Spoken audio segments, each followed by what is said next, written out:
Hello friends, कैसे हैं आप? आशा करती हूँ सब लोग अच्छे होंगे। आज के वीडियो में हम जानेंगे कि एबॉर्शन के बाद आपको कौन कौन सी ऐसी चीज़ें ऐसे काम होते हैं जो नहीं करना चाहिए। इसी के बारे में आज हम डिटेल में जानने वाले हैं। जब भी आपका एबॉर्शन होता है, चाहे वो सर्जिकल हुआ हो या मेडिकली हुआ है या ऑटोमेटिक हुआ है, तो आपको कम से कम 1 महीने तक बहुत ज़्यादा हेवी वर्कआउट नहीं करना है, जिम ज्वाइन नहीं करना है, या बहुत ज़्यादा अगर आप एक्सरसाइज कर रही है तो आपको वो नहीं करना है। इसके बाद में आपको जैसे कि आपको ब्लीडिंग हो रही है, हेवी ब्लीडिंग हो रही है, तो ऐसे में आपको बहुत ज़्यादा गर्म चीज़ें नहीं खाना है। जैसे कि गर्म चीज़ों में क्या क्या आता है, हल्दी मिक्स दूध गर्म होता है, बॉडी में गर्मी करता है। हाँ, वो एंटीबायोटिक का काम करता है, पर कई पेशेंट को हल्दी मिक्स दूध पीने के बाद में ब्लीडिंग बढ़ जाती है, और अगर आपको हेवी ब्लीडिंग हो रही है तो ऐसे केस में आपको हल्दी मिक्स दूध नहीं लेना चाहिए।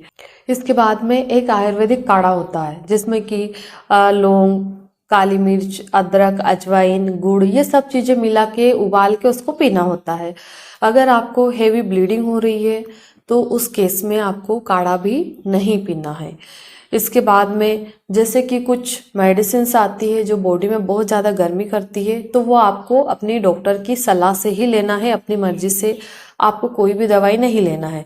जैसे कि कई लोग मुझे कमेंट्स करते हैं कि मैम हमारी ब्लीडिंग नहीं हो रही है, हमने तो ये एबॉर्शन पिल्स खा ली, इसको लेने के बाद में पीरियड नहीं आया, तो क्या मैं मेथार्जिन ले सकती हूँ, क्या मैं ये ले सकती हूँ क्या? आपको ऐसी गलतियां नहीं करना। हाँ, अगर आपको लेना है तो आप एक बार ही अपने डॉक्टर से कंसल्ट करें। डॉक्टर अगर रिकमेंड करते हैं तो आप ले सकते हैं, अपनी मर्जी से आपको नहीं लेना है। किसी का भी वीडियो देख करके मैं ऐसा कर सकती हूँ क्या, वैसा कर सकती हूँ, ऐसा आपको कुछ भी नहीं करना है। अब इसके बाद में आपको क्या करना चाहिए, देखिए, आप अपने डेली रूटीन में थोड़ा गर्म पानी पी सकते हैं, बॉडी मसाज आप करवा सकते हैं। इसके बाद में आपको ब्लड बढ़ाने वाली प्रोडक्ट लेना चाहिए। टेंशन नहीं रखना चाहिए, मानसिक तनाव आपको बिल्कुल भी नहीं होना चाहिए, किसी भी तरह का स्ट्रेस नहीं लेना है आपको।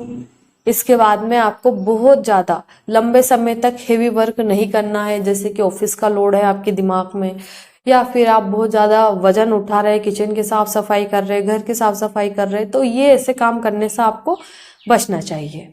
पानी ज़्यादा से ज़्यादा पीना चाहिए, हरी सब्जियां ज़्यादा खाओ, और लिक्विड इंटेक सबसे ज़्यादा रखो ताकि आपकी बॉडी में एनर्जी लेवल बना रहे और आपको वीकनेस फील ना हो। अब इसके बाद में अगर आपको पेट के निचले हिस्से में दर्द होता है, लोअर एब्डोमिनल पेन होता है, तो आप गर्म पानी से सिकाई कर सकते हैं, हॉट पैड का यूज़ कर सकते हैं, या फिर अगर उससे रिलीफ नहीं हो रहा है तो आप मेडिसिन का सहारा भी ले सकते हैं।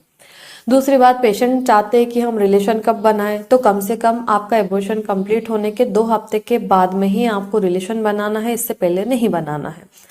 फिर भी अगर आप रिलेशन बनाते हैं तो प्रोटेक्शन बिल्कुल यूज करें, नहीं तो आपको अभी फिर से कंसीव होने का डर रहता है, क्योंकि अभी पीरियड साइकिल इनरेगुलर हो जाते हैं, जिससे कि आपको ओवुलेशन का पता नहीं चलता है और आप कभी भी कंसीव कर सकते हैं।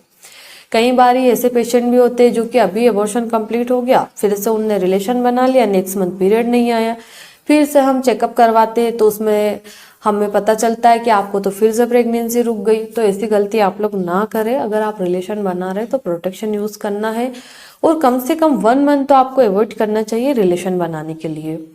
अब इसके बाद में पेशेंट के मन में एक सवाल और होता है कि मैम हमारा ऑटोमेटिक एबॉर्शन हुआ है, अब हम नेक्स्ट प्रेगनेंसी कब प्लान कर सकते हैं? तो इसके लिए कम से कम आपको 3 महीने तो रेस्ट करना है, उसके बाद में ही आप प्रेगनेंसी प्लान कर सकते हैं।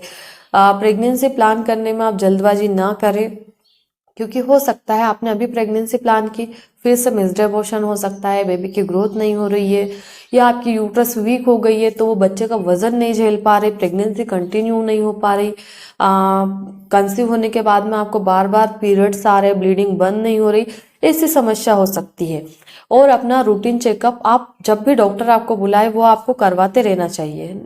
एक बार एबॉर्शन कंप्लीट होने के बाद में लापरवाही ना बरते, जब भी आपका डॉक्टर आपको बुलाए आप बिल्कुल जाइए, जो भी मेडिसिन डॉक्टर दे रहे हैं आपको वो आपको लेना है। अगर आपको कोई समस्या लगती है तो मेडिसिन रिकमेंड करेंगे डॉक्टर, अन्यथा आपको कोई मेडिसिन नहीं देंगे। आयरन कैल्शियम नॉर्मली दे सकते हैं, बाकी अगर आप अपनी डाइट मेंटेन करके चलेंगे तो आपको मेडिसिन लेने की जरूरत नहीं पड़ेगी। तो आशा करती हूँ कि इस वीडियो के माध्यम से मैं क्लियर कर पाई हूँ कि एबॉर्शन के बाद आपको किन चीज़ों का ध्यान रखना है, या आपको कैसे मैनेज करके चलना है। धन्यवाद।